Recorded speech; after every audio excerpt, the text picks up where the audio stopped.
Forget for a moment that this prowling coupe is concealing a thumping 5-litre V8 behind those futuristic lines, or that it'll rip from 0 to 100 kilometres an hour in just 4.7 seconds, shredding the rear tyres.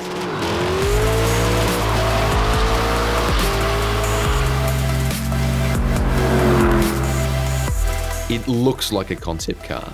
It feels like a concept car, but this is not science fiction. This is the Lexus LC500. Heavily inspired by the LF-LC concept car, the LC500's long bonnet, sleek silhouette, pumped rear wheel arches and ground-hugging posture create striking visuals. The attention to detail is impressive. Take a squiz at the mirrored brake lights and triple stack LED headlights. Forget for a moment that this prowling coupe is concealing a thumping 351 kilowatt 5-litre V8 behind that striking snout. The initial drawcard is the eye candy. This vehicle is not just a form of transport, it's automotive art. There's an aesthetic appeal here that's so unlike the conservative Lexus of old that people stop on the street, mouths agape. You just don't get that with a Lexus ES300. Quite simply, this car has more presence than Liberace. Designed to offer an alternative to the Mercedes-Benz SL500, Lexus has gone all out with a sumptuous but high-tech interior. Technically, this is a 4-seat car, but the back seats are very tight. But passengers won't be disappointed, especially those who ride shotgun. You're almost ensconced, bobsled-like, in this seat, and it really is something to behold. Lexus has finally come up with a better infotainment input system, a touchpad. The small, simple solution replaces the weird joystick gizmo. But there's nothing weird about the way it drives. The Lexus LC500 is technically a Grand Tourer, a GT car. Now, traditionally GT cars have been about soft, supple cruising, interstate, intercontinental, drive around Europe, America, Australia, whatever. Often these cars are very good at doing that, but not very much fun to drive fast, or they're too heavy or too slidey. Not this one.